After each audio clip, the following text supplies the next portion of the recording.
SSD NVMe para consoles. Esse vídeo vai te ajudar a decidir se você quer, precisa e vai comprar uma expansão Xbox Series S, X ou do PlayStation 5. Vem comigo.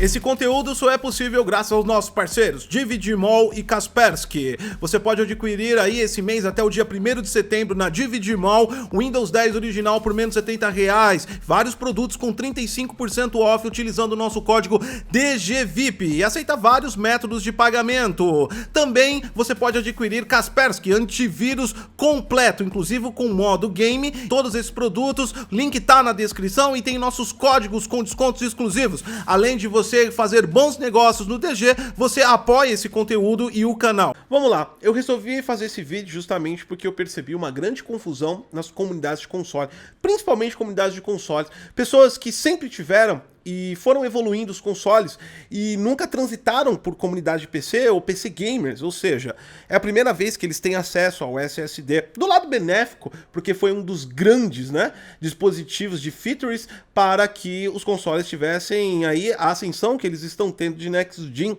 O SSD, na hora que você liga o console, você já percebe o porquê que ele veio. Foi uma decisão extremamente assertiva. Eu acho que isso não é discutível, todo mundo concorda. Eu acredito que não tem uma discussão de pessoas falando que talvez não poderia ter colocado o SSD. Talvez alguém discuta sobre isso, talvez alguém não saiba o mínimo de coisa que está falando, mas realmente não é uma discussão. O SSD é super positivo, mas ele trouxe uma carga negativa e que caiu a ficha da galera que veio de console, que é o alto preço da NAND Flash, do SSD. Nesse caso a gente tem duas categorias, uma do lado do Xbox, que é o Seagate proprietário, que chegou no valor equivalente ao Xbox Series S, R$ 2.500. Realmente, a Microsoft chutou o balde aqui no Brasil com SSD NVMe. NAND Flash são caras, mas se for comparar as especificações desse SSD NVMe com outros do mercado para PC, a Microsoft talvez esteja uns R$ 1.000 a mais do mercado. Do outro lado, nós temos do PlayStation 5, que abriu aí a compatibilidade e trouxe aí a possibilidade de você colocar SSDs NVMEs de PC. O que dá um leque melhor em relação a preço.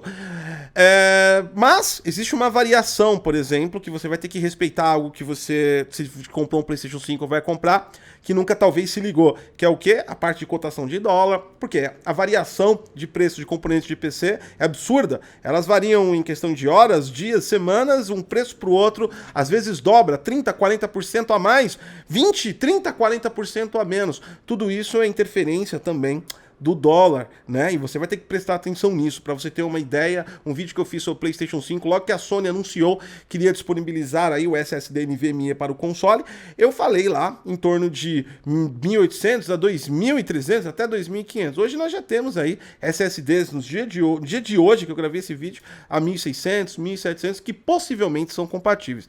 Quando eu digo possivelmente é porque tem que atender a cadeia de requisitos do PlayStation 5. Então, para o PlayStation 5 não compre agora, espere reviews, espere análise, a gente vai fazer conteúdos para ajudar vocês a encontrarem. No entanto, mesmo assim, bem distante do custo que o jogador de console estava acostumado. R$300, R$400, aqueles que realmente queriam investir muito, compravam storage de 8 teras da Seagate. Eu tenho um, por exemplo, que eu uso no PC, que, cara, eles custavam R$1.300, R$1.400.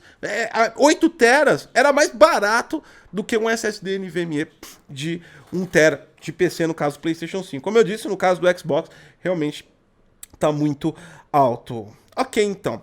Dito isso, tem muita gente que tem a esperança que isso vai passar, que isso é uma questão de demanda, que isso é uma questão de quantas pessoas comprarem vai baixar o preço. Sim, conforme as pessoas vão comprando, a tendência é baixar o preço.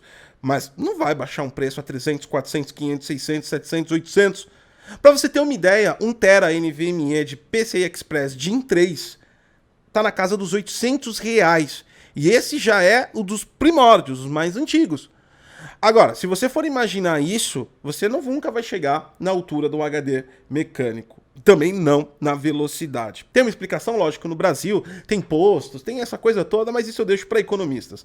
O que eu vou te falar é uma explicação que a NAND Flash tem um processo de fabricação muito mais complexo e a sua origem também é muito mais complexa. Ela origina de silício, wafer de silício. Daquele wafer, quais são os melhores pedaços de silício para se criar as melhores NAND Flash, as NAND Flash de categoria B, as NAND Flash de categoria C, as mais baratinhas. Isso porque é imprevisível a qualidade que nós vamos encontrar. Então eles montam o wafer e testam. Depois que eles categorizaram quais são as qualidades, as melhores vão para o setor corporativo, data centers, cloud servers, que utilizam SSDs em seus servidores e precisam de alta resistência de durabilidade. As outras categorias são distribuídas em vários setores da indústria. Um setor da indústria que domina o consumo de NAND flashes é o setor de celulares, smartphones. Eles são um grande consumidor, aliás, consumidor e desperdiçador da tecnologia. Porque o smartphone tem alta rotatividade. Ou seja, você compra o smartphone e com no máximo 2 anos você já está desfazendo dele, comprando outro. São equipamentos que a gente carrega, eles quebram fácil, vão para o lixo. Ou seja, nós estamos jogando todos os anos, no mundo inteiro, milhões e milhões de NAND flashes no lixo e adquirindo mais milhões e milhões. Isso tira aquela ideia de quanto maior a demanda, melhor vai ser a oferta nesse sentido. Isso quer dizer que os SSDs dos consoles e também do PC estão competindo com os smartphones para a fabricação. Uma fabricação que é complexa, é difícil. São mais de 800 processos de fabricação para resultar numa NAND Flash. Ok, então, dito isso, você já viu que a sua perspectiva a curto e longo prazo é pagar caro por esse produto. Ele não vai abaixar. NAND Flash é uma composição cara, fabricação cara, disputa entre mercados, escassez às vezes, modificações da indústria, muitas variantes que induz que o preço não deve abaixar do jeito que você talvez imagine que vai baixar. Pensando bem, o custo aí médio deveria ser aí no mínimo uns 1.500, 1.600, o que seria já ótimo, né? Com muita sorte, daqui uns 2, 3 anos poderíamos chegar a 1.200, 1.100, mas nunca chegaremos a R$300 numa NAND Flash de PCI Express Gen 4 NVMe, tanto para Xbox quanto para o PlayStation.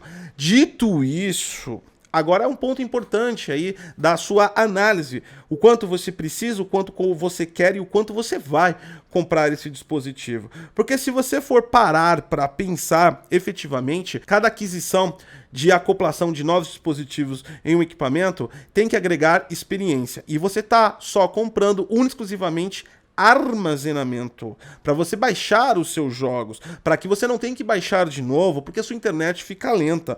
Mas no caso, por exemplo, do Xbox Series S e X, R$ 2.500 de investimento. A longo prazo, quanto você estaria aumentando a sua internet para conseguir equivalente a esses R$ 2.500? Provavelmente muito mais de 2 anos com uma internet ultra rápida que vai te trazer benefícios não só nos consoles, mas em toda a sua casa. Então talvez seja melhor manter poucos jogos e sair baixando de verdade, principalmente no Series S, que ele tem muito pouco armazenamento, né? Muitas vezes, eu já falei isso para as pessoas em live, existe uma necessidade psicológica de acumulação binária, que eu costumo dizer, que é o quê? Você manter vários e vários jogos no seu disco interno, a qual você não vai jogar. Talvez você não vá jogar 5, 6 jogos simultaneamente. Talvez não. É bem possível. Sua rotatividade de jogos pode não ser tão alta quanto você pensa. E agora isso é decisivo porque custa no seu bolso. Se você for parar para pensar também, mesmo do lado do PlayStation 5, que poderia vir mais barato, 1.600, 700, 800... Isso também é um custo que você poderia aumentar a sua internet. Uma internet com 150, 200 megas em regiões que tenham acesso, que eu sei que não são todas, baixaria um jogo de 50 gigas, de 60 gigas em relação de 15, 20 minutos. O que provavelmente traga um benefício de investimento muito melhor e a longo prazo você vai pagar este valor do que realmente você investir em um equipamento de expansão desse agora, já nesse momento, ou pro resto da vida que você se manter com estes consoles. Outra coisa também que você para imaginar é o tanto de experiência que você pode ter investindo R$ 2.500, no caso do Xbox, num armazenamento. quando na verdade R$ 2.500 você poderia comprar essa televisão, que é da linha Crystal. Ela é a linha de entrada, mas é uma televisão 4K, que uma televisão 4K que você pode colocar no seu quarto só sua, 43 polegadas. Você pode até comprar de mais polegadas, de 60 polegadas, de 55, você encontra preços bons em televisões 4K de entrada. Ou seja, você está trocando de comprar uma experiência de uma televisão ou um monitor para comprar um SSD NVMe. Não faz o menor sentido no nível de experiência, né? Uma qualidade visual, você pode estar adquirindo um headset, mesmo que no PlayStation 5 venha mais barato, um monitor de R$ 1.600, R$ 1.800 já é uma experiência ótima. 32 polegadas, tela curva, você encontra. A gente já fez aqui vídeos, eu vou deixar os cards na descrição. A experiência de Pulse 3D, aliás, no PlayStation 5, será que é melhor você comprar um SSD NVMe externo ou você investir essa grana em um VR? É uma outra experiência. O VR é muito legal e tem bastante jogo da PlayStation para VR. O que eu quero dizer com isso é que definitivamente o espaço dos consoles é pouco, mas se você utilizar com sabedoria, você evita de gastar dinheiro em armazenamento muito alto, porque a ideia do console também, gente, é que ele seja custo-benefício. Quando a gente acopla um equipamento de R$ 2.500 ou de R$ 1.800 em um console, ele já deixa de ser custo-benefício. E ele já começa a perder aí a sua identidade de console. Porque se você tem um Xbox Series X, por exemplo, que você pagou na média R$ 4.500 e você acoplou agora ele, mais um SSD NVMe de R$ 2.500, ele passou 4, 5, 6, 7. Com 7.000 você já compraria um PC que poderia dar resultados melhor que o console. E aí? Você entende como a matemática não está batendo em relação custo-benefício, em relação até facilidades, e o valor desses dispositivos pode agregar outros dispositivos que vai trazer muito maior experiência para vocês. Eu não vou comprar SSD NVMe para o PlayStation 5 e jamais vou pagar R$ 2.500 naquele SSD externo do Xbox Series S e X. Eu utilizo desde a antiga geração sem HDs externos, utilizando só o HD interno, porque eu rotaciono. Você também tem a opção de conectar um HD externo e transferir os jogos de um local para o outro. Acaba sendo muito mais fácil. E na boa, se for para mim gastar R$ 2.500 em um equipamento só para armazenar dados, eu compro uma televisão, eu compro um headset, eu compro um volante, eu compro um VR. Eu compro muita coisa com R$ 2.500. Não compensa, na minha visão. Mas mesmo assim, agora, se você decidir e se você falar, não, Gotti, eu gosto de ter tudo lá, eu sou acumulador mesmo, não tem problema, cada um decide, o dinheiro é seu, não é meu. Eu falei do meu ponto de vista. Mas se você quiser decidir, agora você já sabe. E tem a perspectiva de que isto é um fato, isto é caro e vai se manter caro.